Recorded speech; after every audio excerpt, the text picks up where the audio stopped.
السلام عليكم ورحمة الله وبركاته نحمده ونصلي على رسوله الكريم قال الله عز وجل في القرآن العظيم أعوذ بالله من الشيطان الرجيم بسم الله الرحمن الرحيم وذكر فإن الذكرى تنفع المؤمنين وما خلقت الجن والإنس إلا ليعبدون ما أريد منهم من رزق وما أريد أن يطعمون صدقت يا رب العالمين প্রিয় দর্শক মণ্ডলী, মহান আল্লাহ তাআলার শুকরিয়া আদায় করে আজকের দিন অত্যন্ত বরকতময় দিন, জুম্মাবার নামাজ আমরা আদায় করেছি।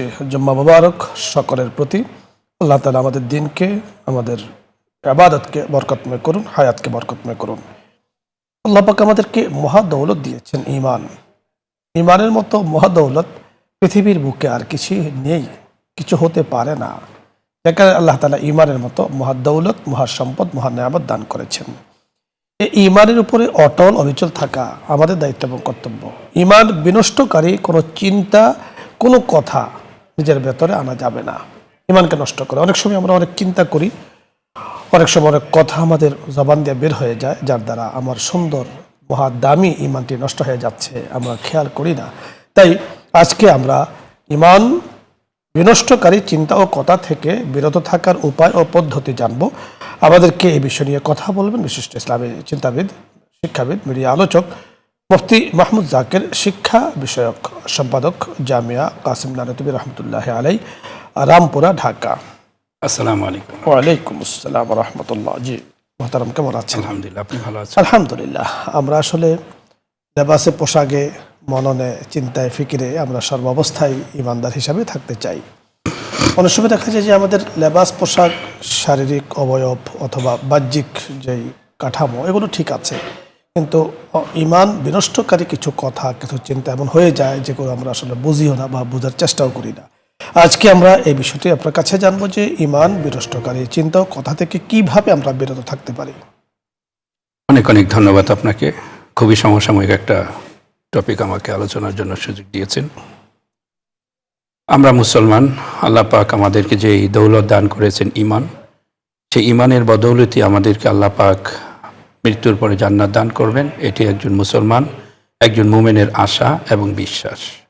সেই ঈমানের মধ্যে যদি খলল, বিঘ্ন সৃষ্টি হয়, কোনোভাবে যদি ঈমান নষ্ট হয়, তাহলে সেই ঈমান নষ্ট হওয়ার কারণে আমাকে যেতে হবে জাহান্নাম। আল্লাহ পাক মৃত্যুর পর দান করবেন জাহান্নাম। আল্লাহ তাআলা সেটা থেকে আমাদেরকে পানা দান করুন। তা আমরা জানবো যে আসলে ঈমানকে আমাদের হেফাজত করতে হবে কেন। যেমনটা বলেছি সংক্ষেপে, যে ঈমানকে হেফাজত করতে হবে আখিরাতের জন্য। আল্লাহ পাক দুনিয়াতে পাঠিয়েছেন খুব সংক্ষিপ্ত সময় দিয়ে, শুধু দুনিয়ার জন্যই না, দুনিয়াটা পরীক্ষার জন্য। এখানে যদি আমি ভালো কিছু করি, মৃত্যুর পর আমার যে জীবনের কোনো শেষ নেই, সেই জীবনে আমাকে শান্তি ব্যবস্থা আল্লাহ তাআলা করবেন। সেই জন্য আমাকে ঈমানটা অবশ্যই হেফাজত করতে হবে। অনেক ক্ষেত্রেই দেখা যায় যে ঈমান, আমরা এমন কথাবার্তা বলে ফেলি যার ফলে আমাদের ঈমান নষ্ট হয়ে যায়। সেটা আমরা অনেক সময় টেরও পাই না বা আমাদের জ্ঞান থাকে না। আমি খুবই সুনির্দিষ্টভাবে কয়েকটা বিষয় নিয়ে, কয়েকটা পয়েন্টে আলোচনা করব যে কিভাবে আমাদের ঈমানকে বাঁচাতে পারি, যে অগত্যা ঈমান নষ্ট না হয়। এক নাম্বার যদি বলতে চাই, তাহলে আমি মনে করব যে ইলম। আল্লাহ পাক মহান, আল্লাহ পাক যে মহান, তার প্রতি আমার বিশ্বাস। মহানবী সাল্লাল্লাহু আলাইহি সাল্লামকে আল্লাহ পাক প্রেরণ করেছেন পৃথিবীর বুকে হাদী হিসেবে, পথপ্রদর্শক হিসেবে, তার প্রতি আমার বিশ্বাস। এমন কোনো কাজ যেন না হয় যে এই বিশ্বাসগুলোর মধ্যে খলল সৃষ্টি হয়ে যায়। সেই এলেম, জ্ঞান আমার রাখতে হবে। যদি আমি জ্ঞানই না জানি কোন কারণে ঈমান নষ্ট হবে, সেটাই যদি না জানি, তাহলে তো আমি ঈমানকে রক্ষা করতে পারবো না। যেমন মনে করেন, আল্লাহ পাক মহান, আল্লাহ পাক এক, অদ্বিতীয়, তার কোনো শরিক নেই, তিনি যা চান তাই করতে পারেন। এখন আমি যদি কথাবার্তা এমন বলি, আমি বিশ্বাস এমন করি, এমন চিন্তা চেতনা রাখি যে বোঝা যাচ্ছে যে আল্লাহ যে সব পারেন, এটা আমি মানতে পারতেছি না, বা আমার কথার দ্বারা বোঝা যাচ্ছে যে আল্লাহ তাআলা সব পারেন না, আমি আল্লাহকেও মানি, আবার মাজারে গিয়ে আমি সিজদাও দিচ্ছি, খাজা বাবার কাছে আমি চাচ্ছি, খাজা বাবা তো দিতে পারেন না, তাহলে তো এখানে তার কাছে চাওয়া মানে এই দেওয়ার যে মালিক একমাত্র আল্লাহ তাআলা, তার মধ্যে শিরক অংশীদার আমি খাজা বাবাকে ঢুকিয়ে ফেলছি। তাহলে এখানে ঈমানের মধ্যে খলল, আমার ঈমান থাকবে না। তেমনইভাবে মহানবী সাল্লাল্লাহু আলাইহি সাল্লামকে আল্লাহ তাআলা দুনিয়াতে প্রেরণ করেছে নবী করে, রসুল করে, তার সমস্ত আনিত বিষয়গুলি সত্য। এগুলোকে যদি কেউ বিশ্বাস না করে, তাহলে ঈমান থাকবে না। নবীকে বিশ্বাস করলো, এমন কিছু কথাবার্তাও সে বলল যে নবীর কথার উপর, নবীর কাজের উপর গিয়ে প্রশ্নবিদ্ধ হয়, নবীকে গালি দেওয়া, নবীর কোনো কাজকে উপহাস করা, তাচ্ছিল্য করা, তাহলে নিশ্চিত তার ঈমান থাকবে না। কারণ নবীকে নবী মানতে হবে, সবই আল্লাহর পক্ষ থেকে এসছে, শরীয়তকে মানতে হবে, সেই আহকামগুলোকে আমার মানতে হবে, আল্লাহ পাকের আহকাম, শরীয়তের আহকাম। যদি কোনো একটা আমি অবজ্ঞা করি, তাচ্ছিল্য করি, উপহাস করি, তাহলে ঈমান থাকবে না। তো এক নম্বরে আমি মনে করব যে ঈমান নষ্ট হওয়ার বিষয়গুলো এলেম, এই বিষয়গুলো আমাকে জানতে হবে। দ্বিতীয় আমি মনে করব যে জবান, আমরা কথাবার্তা বলার সময় এমন কোনো কথা অনেক সময় বলে ফেলি যে এটা ঈমান বিরোধী, সেটা আমরা জানতে পারি না, বুঝতে পারি না। সেই জন্য কথা বলার সময় অনেক সতর্ক অবলম্বন করা, যে এই কথা কি আমার ঈমানের বিপরীত হচ্ছে কিনা, ইসলামী বিপরীত হচ্ছে কিনা, একটু চিন্তা।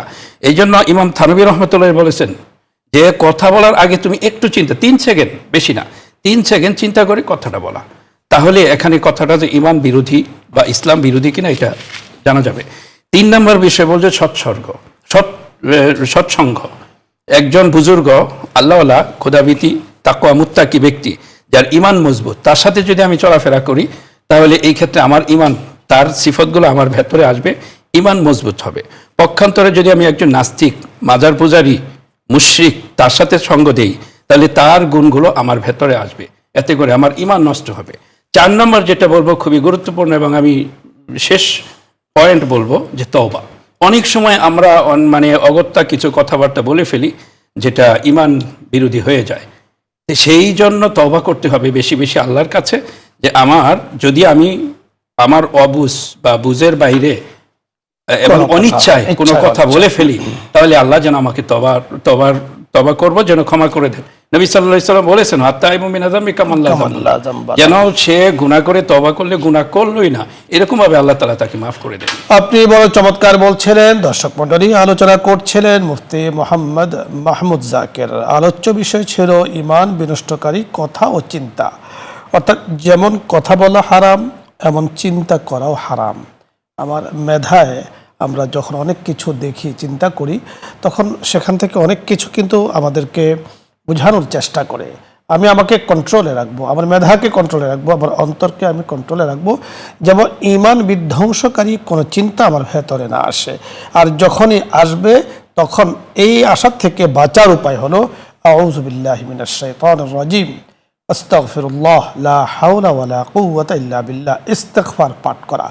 কারণ হলো শয়তান বিভিন্নভাবে আমাদেরকে ধোঁকা দিতে চেষ্টা করে। যিনি পাক্কা পরহেজগার, ওনার চিন্তার চেতনার ভেতরে এমন কিছু ঢুকিয়ে দেয় যেন সেটাকে বাস্তবায়ন করে। দর্শক মণ্ডলী, অনেক কিছু চিন্তায় আসবে, তবে সেটাকে বাস্তবায়ন করা যাবে না, শত দূরে থাকতে হবে। এজন্য আল্লাহ রাব্বুল কারীম আমাদেরকে এত সহজ করে দিয়েছেন যে মানুষ চিন্তা করলেও সে পাকড়াও করা হবে না, কিন্তু যখন বাস্তবায়ন করবে তখনই তার নামে কিন্তু সেটা কোট করা হবে, সেটাকে লেখা হবে। এজন্য আল্লাহ পাকের কাছে দোয়া করে যে আল্লাহ এই ধরনের চিন্তাই যেন আমাদের না আসে, কারণ চিন্তা থেকেই তো বাস্তবায়ন হয় অনেক সময়। আল্লাহ রাব্বুল কারীম আমাদেরকে কথাগুলো বোঝার তৌফিক দান করুন, ঈমানের মতো মহাসম্পদ রক্ষা করার তৌফিক দান করুন। আলোচ্য বিষয় নিয়ে যদি আপনাদের কিছু জানার থাকে, বুঝার থাকে, অথবা কোনো প্রশ্ন থাকে, কোনো মাসলা মাসাইল জানার প্রয়োজন হয়, আপনি জানতে চাইতে পারেন, আমরা চেষ্টা করব কথা বলার জন্য। আসসালামু আলাইকুম। দর্শক পরিচয় বলে প্রশ্ন করুন। জি হ্যালো, আসসালামু আলাইকুম। ওয়ালাইকুম আসসালাম। হ্যালো, আসসালামু আলাইকুম হুজুর। জি ওয়ালাইকুম আসসালাম, প্রশ্ন বলুন। জি হুজুর, আমার 4টা কোশ্চেন ছিল। বলুন। জি হুজুর, যারা হক নষ্ট করে বা কাউকে ক্ষতি করে বা অত্যাচার জুলুম করে, তাদেরকে হুজুরকে মাফ করে দিব? দিনের পর দিন অত্যাচার করলে কি মাফ করে দেওয়া, মানে আমার তো এটা উচিত হবে? জি। আর একটা হচ্ছে হুজুর বিসমিল্লাহ পড়তে বলেছিলেন যে অসুস্থ হলে 41 বার, সেটা হুজুর কখন পড়বো, কখন পড়ে পানিতে দিয়ে খাওয়াবো? জি। আরেকটা হচ্ছে হুজুর, মানে শান্তি নাই, কোন রকম শান্তি নেই, অশান্তি অনেক, মানে প্রতিটা দিন হুজুর অশান্তির মধ্যে যাচ্ছে, কি করলে মানে শান্তি ফিরে আসবে? আরেকটা হচ্ছে হুজুর, চুলের আলাদা কোনো দোয়া আছে যে চুলের জন্য কোনো এটা মানে করে যে উপকার হয় দোয়া করলে? জি ধন্যবাদ। আমরা কথা বলছি, আপনি শুনতে থাকুন। পরের দর্শক পরিচয় বলে প্রশ্ন। আসসালামু আলাইকুম হুজুর। ওয়ালাইকুম আসসালাম। আপনার প্রশ্ন বলুন। হুজুর, আমি মাসখানেক আগে একটা প্রশ্ন করেছিলাম, ওই প্রশ্নটা আমি ক্লিয়ার হইতে পারি নাই, তাই আজকে এই প্রশ্নটা আবার করতেছি। মাদ্রাসার সংলগ্ন একটি মসজিদে দোতলায় হেফজখানা ক্লাস চলে। এটা নিয়ে আমাদের কোনো প্রশ্ন নাই। প্রশ্ন হচ্ছে, হেফজখানায় বেশ 10-12 বছর 14 বছরের ছেলেপেলেও আছে। এরা মাদ্রাসার ছাদ রেখে মসজিদের ছাদে খেলাধুলা করে, থুতু ফেলে, নানা কার্যক্রম করে এবং শুক্রবার সহ অন্যান্য দিনেও চুল দাড়ি কাটে, শেভ করে, শিক্ষক ছাত্র মিলে। এইটা কি হুজুর মসজিদের আদবের খেলাফ হচ্ছে কি না? আর দ্বিতীয় প্রশ্ন হচ্ছে হুজুর, বলুন। সম্ভবত আজকে আমি এক মসজিদে জুমার নামাজ পড়েছি হুজুর। জি জি বলুন। তো এই ইমাম সাহেব বাংলায় যে বয়ান করে খুতবার আগে, ওই সময় উনি ওনার পরিবারের কিছু প্রশংসা নিজে নিজেই করছিলেন, যে ওনারা 7 ভাই আলেম, হাফেজ আলেম, এবং কথা প্রসঙ্গে এক জায়গায় বলছিলেন যে কোনো এক ব্যক্তি ওনার সঙ্গে আলাপচারিতায় বলছিলেন যে এই মহল্লায় আমার সামনে দাঁড়ানোর মতো কোনো লোক নাই, কেউ দাঁড়ায় না আমার সামনে। তো উনি বলতেছেন, তখন আমি বললাম যে আপনার সামনে কেউ দাঁড়ায় কি দাঁড়ায় না এটা আমি জানি না, তবে আমার সামনে কেউ দাঁড়ায় না, আর আমার সামনে কেউ দাঁড়াইলে তা নামাজ হবে না। এটাও কি ওনার অহংকারের বহিঃপ্রকাশ কিনা? যদি হয়ে থাকে তাহলে এইটার সমাধান কি হতে পারে হুজুর? ধন্যবাদ আপনাকে। আমরা কথা বলছি, 6টি প্রশ্ন এসেছে। দর্শক মন্ডলী, আমরা সময় থাকলে আবারও আসবো। প্রথম যে প্রশ্নটি করেছেন, বুঝতে পেরেছেন আপনি, হক যদি কেউ নষ্ট করে আর ওনাকে উনি মাফ করে দেন, ঠিক আছে? জি, ওনার প্রশ্ন হলো যে হক কি মাফ করে দেওয়া উচিত কিনা। হক নষ্ট করা, দেখুন যে এখানে হক যদি হকুল ইবাদ হয়, যে বান্দার হক নষ্ট করা, যতক্ষণ বান্দা এটা মাফ না করবে ততক্ষণ পর্যন্ত এই হক আল্লাহ তাআলা তাকে মাফ করবেন না। এটা আল্লাহ পাকের নিজামের মধ্যে নাই। আল্লাহ পাক কারোর প্রতি অন্যায় করবেন না। যদি কারো হক আল্লাহ তাআলা মাফ করে দেন, তাহলে যার হক তার প্রতি অন্যায় করা হলো, এই কাজ আল্লাহ তাআলা করবেন না, বরং বান্দাকেই মাফ করতে হবে। যদি মাফ না করে, তাহলে হাসরের ময়দানে তার হক বুঝিয়ে দেওয়ার পরেই সে সামনে এগোতে পারবে। হাদিসের মধ্যেই স্পষ্ট এসছে। এখন ওনার প্রশ্ন হলো আমার কি হক মাফ করে দেওয়া উচিত কিনা। যে হ্যাঁ, আপনি যদি হক মাফ করে দেন, তাহলে তো আপনার একজন মুসলিম ভাই বোনের হকটা আপনি মাফ করে দিলেন, একেবারে খুবই মহানুভবতার পরিচয় দিলেন, যে এর উসিলায় হতে পারে হাসরের ময়দানে আপনিও কোনো বিপদগ্রস্ত হলেন, কোনো হক কারো নষ্ট করেছেন বা আমলের ঘাটতি আছে, যখন আপনি এক ভাইকে মাফ করে দিয়েছেন, এই উসিলা আল্লাহ তাআলা আপনাকে মাফ করে দিতে পারে। সুতরাং অনেক বড় সওয়াবের কাজ যদি এটা আপনি মাফ করতে পারেন, অনেক বড় মানুষের আপনি পরিচয় দেবেন। তবে এর মানে এই নয় যে অন্যরা যারা আছে তারা খালি মানুষের হক নষ্টই করবে আর অন্যকে মাফ করে দিবে। নষ্টকারী যে গুনাহ, কবিরা গুনাহ, জালেমের অন্তর্ভুক্ত তিনি হয়ে যাচ্ছেন। তো এজন্য নষ্টকারী জালেমের অন্তর্ভুক্ত হন, উনি ওটা থেকে বাঁচার চেষ্টা করবেন, আর আমরা বড় মনের পরিচয় দিব যে হক যদি নষ্ট হয়, যদি সম্ভব হয় আপনার হক আপনি তার থেকে ওসুল করা, এটা ইনসাফ। কিন্তু ক্ষমার হলো সবচেয়ে, রাসূল আকরাম সাল্লাল্লাহু আলাইহি ওয়াসাল্লামকে আল্লাহ পাক যে চরিত্র দিয়ে সৃষ্টি করেছেন তা হলো খুলুকে আজিমা। খুলুকে আজিমা মানে হলো ক্ষমা করে দেওয়া, প্রয়োজনে তার হেদায়েতের জন্য দোয়া করা। তাই জন্য আপনারা হেদায়েতের জন্য দোয়াও করবেন। আরেকটি বিষয় আপনি জানতে চেয়েছেন, এই আমলটি বাদ ফজর, প্রতিদিন বাদ ফজর করবেন 41 দিন। আরেকটি প্রশ্ন করেছেন, মনে অশান্তি, শান্তি আনার কি আমল? শান্তি আনার আমল আসলে হাদিসের মধ্যে এসছে, কোরআনে পাকেও তো এসছে, ইন্না মাল উসরি ইউসরা, যে কষ্টের পরে সুখ আসে। দুনিয়াতে কিছু কষ্ট আসবে, দুনিয়াতেও সুখ আসতে পারে, কিছুদিন কষ্ট করবে, পরে আল্লাহ পাক সুখ দান করবে ইচ্ছা করলে, না হয় আখেরাতে তো সুখ দান করবেনি। বাকি কষ্টের, এই দুনিয়াটাই তো আসলে কষ্টের পরীক্ষার জায়গা, এখানে কিছু কষ্ট থাকবে। তারপরেও এই সান্ত্বনা এতটুকু, বা আপনি শান্তি বোধ করতে পারবেন যে যেই কারণে কষ্টগুলি হচ্ছে, আপনি মনে করেন যে এটা প্রত্যেকটার জন্য আমি ধৈর্য ধরবেন, সবর করবেন, আল্লাহ তাআলা প্রত্যেকটা প্রতিদান আপনাকে দান করবে। আর কারো হক যদি আপনি নষ্ট না করেন, প্রত্যেকের হক যদি ঠিকঠাক মতো দেন, পরিবারের প্রত্যেক সদস্যর হক যদি আপনি ঠিকঠাক মতো দেন, তাহলে আপনার কষ্ট আসার কথা না। আল্লাহ পাক আপনাকে আপনি জিকির করবেন, আমরা জিকির করব, আলা বিযিকরিল্লাহি তাতমাইন্নুল কুলুব।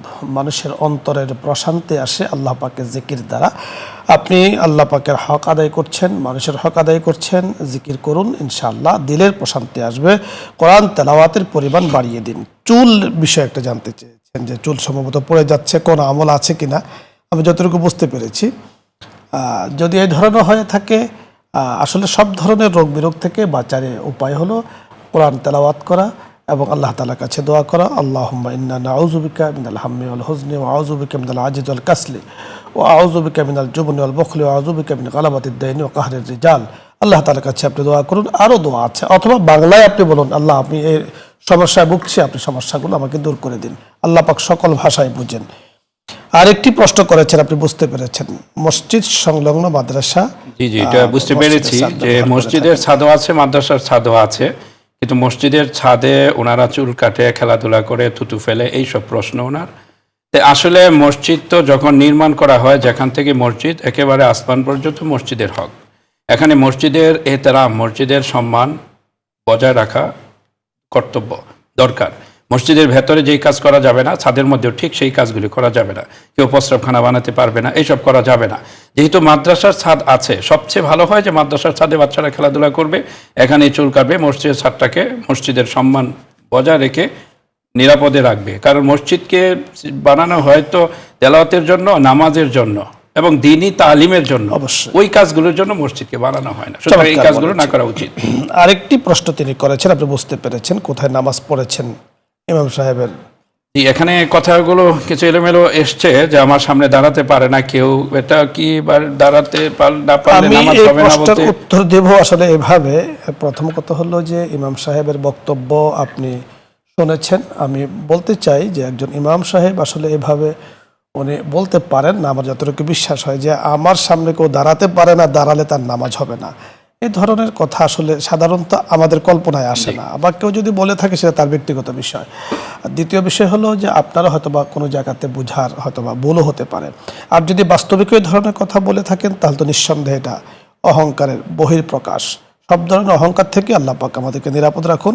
মনে রাখতে হবে, কোনো মানুষই ভুলের ঊর্ধ্বে নয়। আম্বিয়া কেরাম আলাইহিমুস সালাম ছাড়া মানুষকে আল্লাহ পাক সে দিয়েছেন ক্ষমা চাবেন, আল্লাহ পাক ক্ষমা করে দিবেন। আম্বিয়া কেরাম আলাইহিমুস সালাম নবুয়তের আগে এবং পরে সর্বাবস্থায় ওনারা কিন্তু নিষ্পাপ। এই বিশ্বাস আহলে সুন্নাত ওয়াল জামাতের আকীদা বিশ্বাস। ধন্যবাদ। পরের দর্শক জি, আসসালামু আলাইকুম ওয়া রাহমাতুল্লাহ।